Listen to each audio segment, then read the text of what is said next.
오늘 복음 이야기를 좀 하려고 그럽니다. 제가 선교지에 와서 어느 날 잠을 자려고 하는데 주님의 음성이 들려왔습니다. 너는 나를 알고 있냐? 네, 제가 예수님을 알고 있잖아요 라고 얘기했더니 예수님이 말씀하시기를 너는 나를 조금밖에 몰라. 아주 조금밖에 몰라 그러셨어요. 그 음성을 듣고 나니까 정말 제가 예수님을 조금밖에 모르더라고요. 그 다음에 예수님께서 말씀하시기를 너는 기도하는 마음으로 찬송을 불러라 라고 말씀해 주세요. 그래서 찬송을 주셨는데 예수도 알기 원하면 그 찬송을 부르라고 말씀해 줬어요. 4절까지 되어 있는데 예수님 알기를 간절히 원하는 내용이 1절이고 2절은 성령으로 말미암아 예수님을 알기를 원하는 기도이고 3절은 성령이 오셔야 말씀을 깨닫는다는 내용이고 4절은 예수님이 오셔야 하나님의 나라가 이루어지는 것을 찬양하고 있습니다. 우리는 예수님을 많이 알고 있지만 실제적으로 예수님을 잘 모릅니다. 나는 부모님 하에게서 자랐지만은 부모님을 잘 몰라요. 결혼하고 난 다음에 아이를 낳고 난 다음에 조금 아는 것 같지만은 우리 부모님이 일제 말기와 6.25 전쟁 이후에 우리를 키웠던 그 상황 안에서 얼마나 고생을 하셨는지 이해를 다 할 수가 없습니다. 우리는 예수님을 안다고 하지만 사실상은 깊이 알지를 못하는 것입니다. 예수님에 대한 얘기를 몇 가지 대목으로 말씀을 드렸는데 먼저는 예수님의 출생에 관한 얘기입니다. 예수님은 이 세상에 오실 때 마리아의 몸을 빌려서 좌정하셨습니다. 예수님의 몸에 성령님이 좌정하시고 그리고 육체가 형성되어 완성될 때까지 10달 동안 계시다가 이 세상에 나타나셨습니다. 예수님을 잉태한 마리아에게는 변화가 일어납니다. 그 변화는 유대인 여자들은 아이를 임신하면은 이 아이가 메시아일런지 모른다 하는 생각으로 자랐다 성장했다고 합니다. 그래서 말하는 것과 먹는 것과 입는 것과 생각하는 모든 것을 조심스럽게 했다고 합니다. 어떤 임산부는 그렇게 말했습니다. 내가 욕을 되게 하고 싶은데 내 안에 있는 예수님이 들을까봐 아들이 아들까봐 그렇게 하지 못했다고 말합니다. 그렇습니다. 예수님도 우리 안에 오실 때 마리아에게 오신 것과 같은 것입니다. 우리는 말씀을 통해서 예수님을 알게 되고 예수님을 영접하게 되는데 그 말씀 속에 하나님의 성령님이 역사해 주지 않으면 우리 속에 예수님은 좌정할 수가 없는 것입니다. 그건 귀로 아는 것이고 머리로 아는 것이지 예수님의 사람이 될 수가 없어요. 분명히 임산부도 아이를 잉태하게 되면 변화가 일어나는데 예수님이 우리 안에 좌정하게 되면 우리는 변화가 일어나게 되는 것입니다. 지식으로 온 예수님은 생명이 될 수가 없습니다. 지식과 성령님과 함께 우리 안에 오셔야 우리 안에 생명이 되는 것입니다.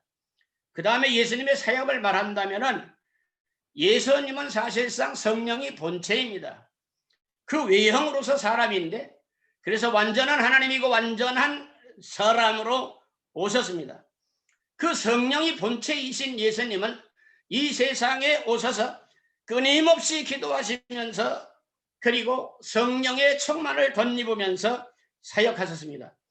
예수님은 잔치집에서 모자라는 것을 채워주시기도 하시고 모든 병든 사람을 고치기도 하시고 배고픈 무리들을 먹이시기도 하시고 귀신을 쫓아내기도 하시고 죽은 자를 살려내기도 하셨습니다. 이것이 예수님의 사역입니다. 그리고 죽으실 것과 부활하실 것과 성령을 보내주실 것을 약속해 주셨는데 그것도 예수님의 사역인 것입니다. 예수님은 유월절 양으로 제물이 되셨습니다. 바울은 예수님의 유월절, 그 유대인이 유월절을 경험한 사람이 아니지만 그 유월절에 동참한 사람이었습니다.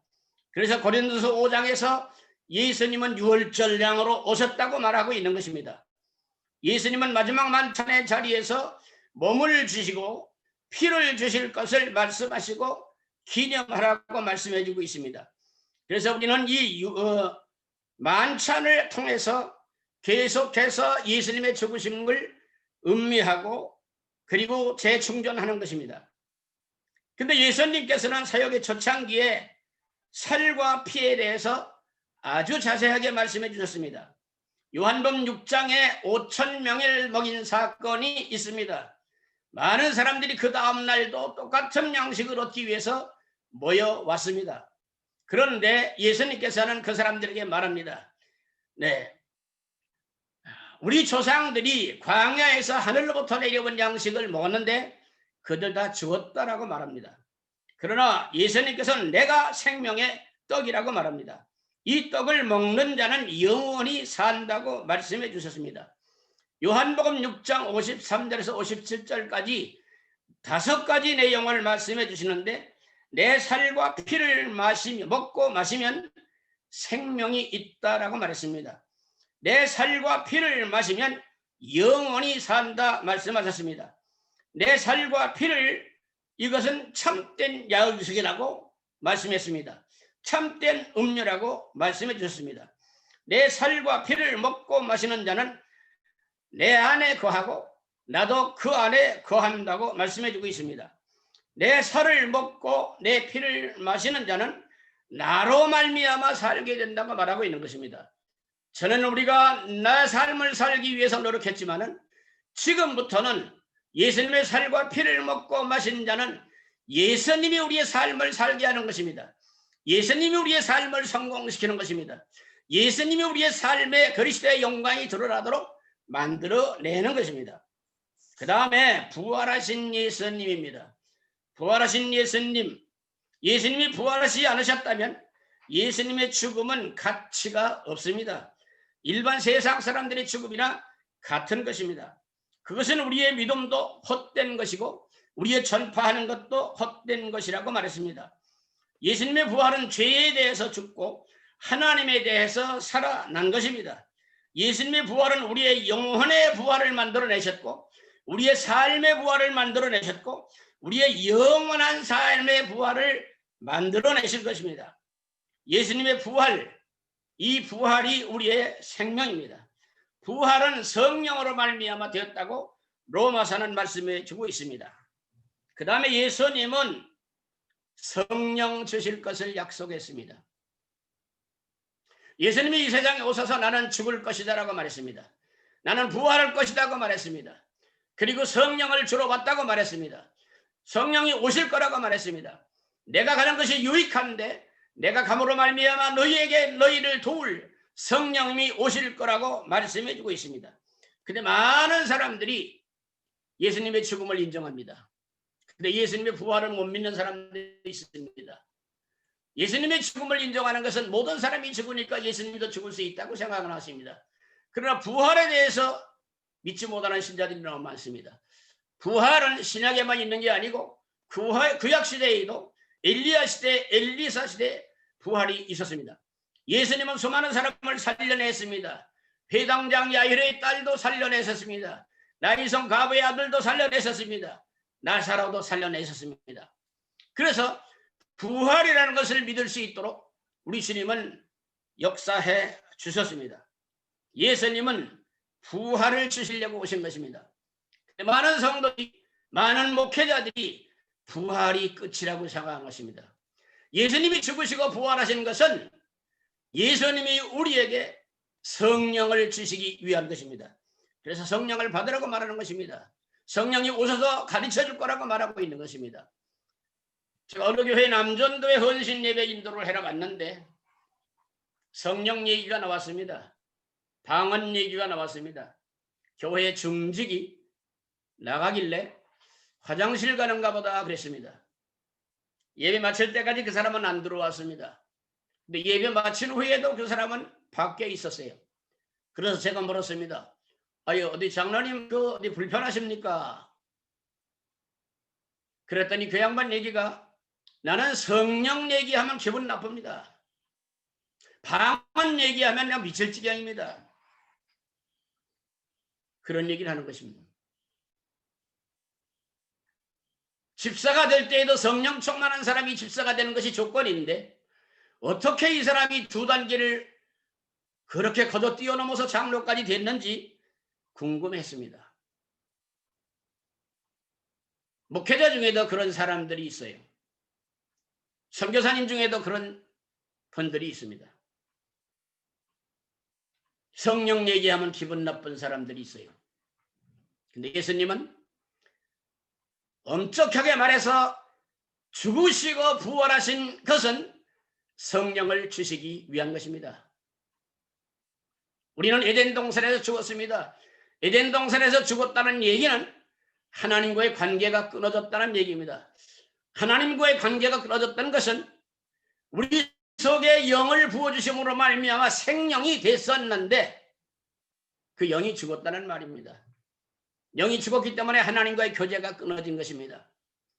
예수님이 죽으시고 부활하심으로 인해서 성령을 우리에게 다시 회복하사 하나님의 가족을 만드신 것입니다. 영이 되게 하신 것입니다. 그래서 하나님과 교제할 수 있게 만들어주신 것입니다.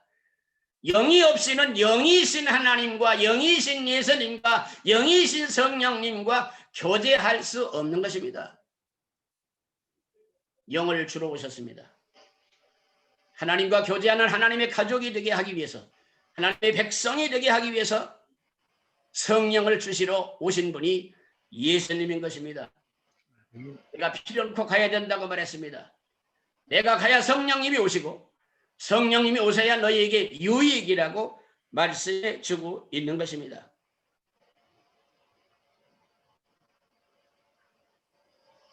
다음에 말씀을 드리는 것은 성령님을 계속해서 유지해야 됩니다. 그래야 천국 갈 수 있습니다.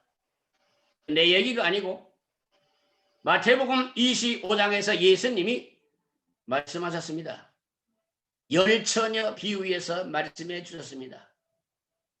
10사람 모두 다 성령의 사람들이었습니다. 근데 5사람은 성령이 계속해서 유지되지 않았습니다. 성령이 계속해서 유지됐던 5사람은 혼인잔치에 들어갔습니다. 그러나 성령이 중간에 상실된 사람들은 천국에 들어가지 못했습니다. 왜 그렇습니까? 천국은 영의 세계입니다. 영의 세계에 들어가려면 성령이 있어야 영의 세계에 들어갈 수 있는 것입니다. 우리는 비자, 여권이 없이는 다른 나라에 들어갈 수 없습니다. 우리 성령이 없으면 하나님의 나라에 들어갈 수 없는 것입니다. 감사합니다. 이상으로 복음 이야기를 마칩니다. 할렐루야.